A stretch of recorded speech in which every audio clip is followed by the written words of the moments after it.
Assalamu alaykum, hürmetli dostlar köşkler. Yaxşımsızlar.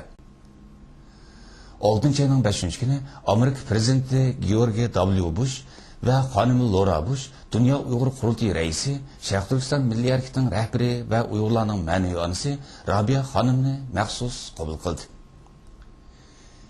Çex Cumhuriyeti'nin paytaxtı Praga şəhərdə ötküzülген Demokratiya ve Bexatarlik namlı xalqaralıq yığın qatnışıb atқан Rabia Hanım yığınның 2. günü Praga vaqt saat 16:30'da Amerika prezidenti Bush әпәндінің məxsus qabul qilishigə müyəssər болды. Dünyadakı nurg'ulg'an davlatlarning prezidentleri, bosh ministrlari, tashqi ishlar ministrlari, parlament raisleri, hukumatlarning o'qitish rahbarlari va xalqarodagi atoqli siyosiy faoliyatchilardan bo'lib 500 dan ortiq kishining qatnashishi bilan o'tkazilgan demokratiya va bexatarlik yig'ini 6 ayning 4 kuni Praga shahrida rasmiy boshlangan edi. Amerika prezidentlik ishxonasining taklifiga binoan Dünya Uyg'ur Qurultayı raisi Rabia Hanım, Uyg'ur Amerika jamiyatining muavin raisi Roshan Abbas Hanımning hamrohligida Praga shahriga yetib kelgandi. Prezident Bush Pragada chaqirilgan xalqaro demokratiya va bexatarlik yig'inida qilgan so'zda Rabia Hanımni alohida tilga olib, Rabia Qadir bu yerda men ko'rishadigan yana bir o'qituvchi zotdir. Biz uning o'g'illarining turmida sulanganligini, uning kishilik huquq faoliyatidan o'chirish qilmish ekanligiga ishonimiz deb ko'rsatdi. Prezident Bush yana Rabia Qadirga o'xshash er va ayollar shu davlatlarning zo'r boyligidan iborat. Shundaqla ular qurolliq harbiy qismlar va yer osti neft boyligidan qimmatlidir deb ta'kidladi. Amerika prezidenti Bushning Rabia Hanımni qabul qilib ko'rishganlik xabari chet ellarda yashayotgan Uyg'urlar orasida kuchli hayajon va xushallik tuyg'usi paydo qildi.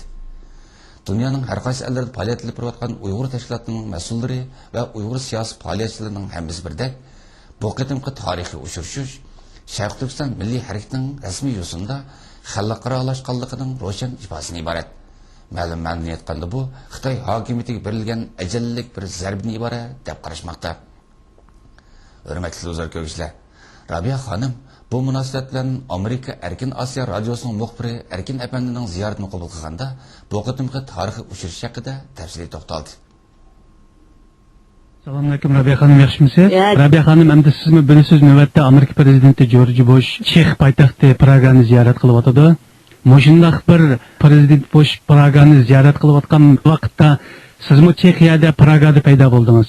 Sizningki Chexiyaga borgan vaqtingiz prezident Bushning bu yerga ziyorat qilishi bu bir tasodiflikmi yoki oldin ola o'rinlashtirilgan bir planmi? Oldin ola o'rinlashtirilgan plan.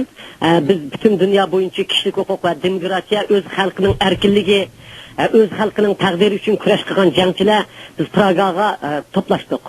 Biz bu yerga to'plashib, biz bilan birga prezident Bushmi bizning bu jilimizning sepiga kirdi va bu yerga o'rlashtirildi. Siz da'vatsiz bu sizlarningki bu sepinglarga prezident Bushmi kirdi deb. Bu siz bu yerda prezident Bush bilan ko'rishdingizmi nima? Shunday. Prezident Bush bugun men o'zimning hayojonimni bosolmayman.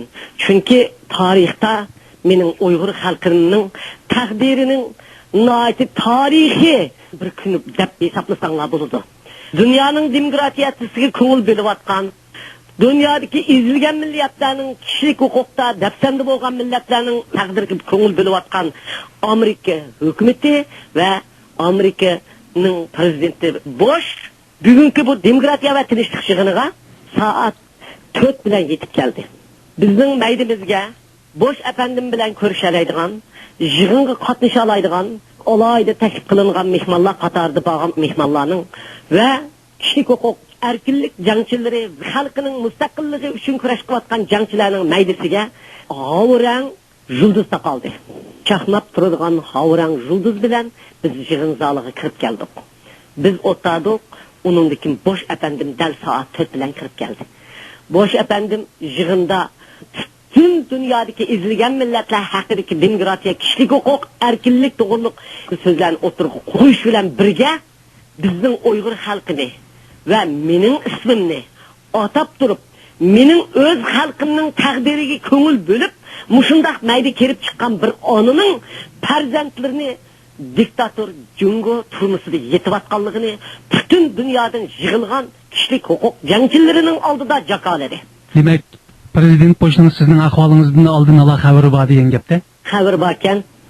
Men nihoyatda xursand bo'ldim. Ko'zlarimdan yosh chiqib ketdi. Balamning rasmi aşı Çex Tashqi ishlar ministrligining cho'ng yig'in zalining oldiga shundoq maydasini kekis kerib turgan qahramonlarcha turgan shundoq go'zal rasmi shu yerga qo'yilganligini ko'rdim.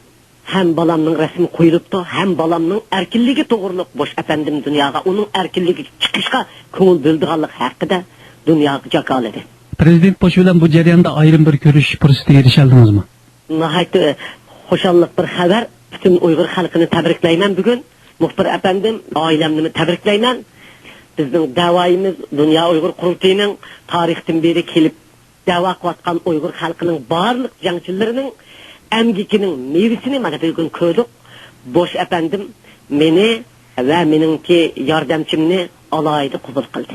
Biroz to'xtalgan bo'lsangiz bu haqda nimalar haqida paranglashtinglar? Oldi bilan bosh afandimning xonimi Lora Bosh bilan ko'rishdim.